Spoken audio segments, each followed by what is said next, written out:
दोस्तों नमस्कार। देश की राजनीति पे बात करें या देश में राजनीतिक उथल पुथल पे बात करें। सीजेपी के आंदोलन के बाद देश में एक नए तरीके की राजनीति का दौर चल रहा है। वहाँ कुछ न कुछ हर दिन नया कुछ हो रहा है। हमारे साथ हैं प्रवीण दवे जी। हम आपका स्वागत करते हैं दवे जी।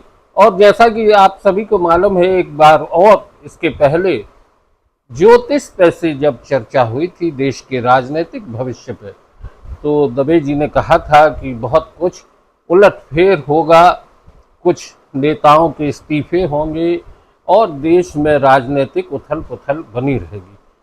अब आपको क्या लगता है कि अब क्या स्थितियां सामने आ रही हैं?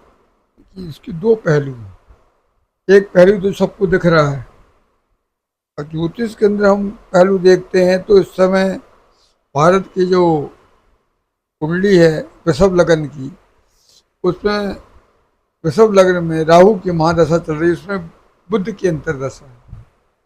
वो देश के लिए बहुत शुभ नहीं है इस समय।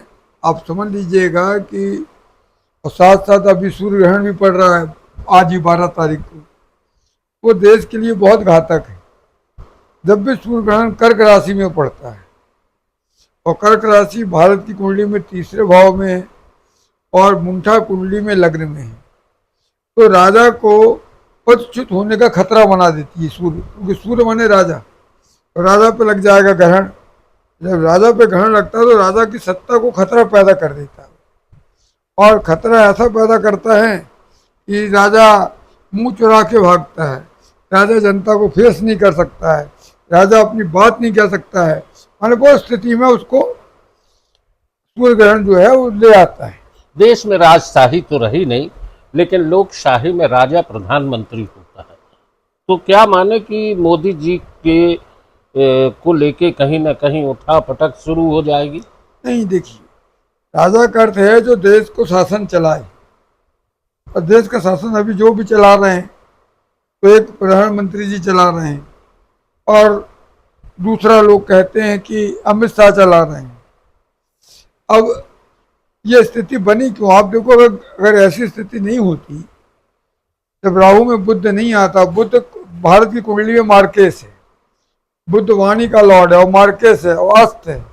जब बुध अस्त हो जाता है तो आदमी वो बातें कहने लग जाता है जिससे जनता में आंदोलन शुरू हो जाए।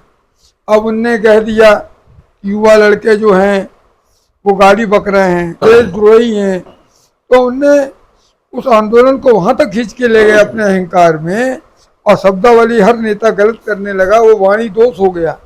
वाणी दोष होने से ये बात यहाँ तक पहुंच गई। अब ये स्थिति ऐसी हो गई है।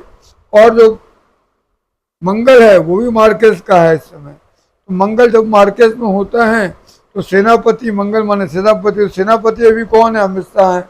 उसके लिए भी बड़ी दिक्कत बनी हुई है इस समय। पूरी स्थिति 2026 तो क्या, जनवरी 2027 तक देश में बहुत उथापतन होने वाली है। सड़कों में आपको बूट दिखेंगे, पुलिस दिखेगी, मिलिट्री दिखेगी, इस तरह की स्थिति आपको दिखेगी और आए दिन ये स्थिति आपको देखने को मिलेगी। अभी जिस तरीके से उत्तर प्रदेश का चुनाव भी है और पंजाब में भी चुनाव की स्थितियां हैं, तो क्या लग रहा है आपको? देखिए, चुनाव में तो जो पार्टी चुनाव लड़ेगी तो उसका उत्तर आएगा, मगर ये जरूर है, ये चुनाव के अंदर में सबसे ज्यादा डरा हुआ कोई व्यक्ति है जो शासक है, क्योंकि उसको देश वो विश्व विजय करने असमर्थ का घोड़ा लेके चल पड़ा था।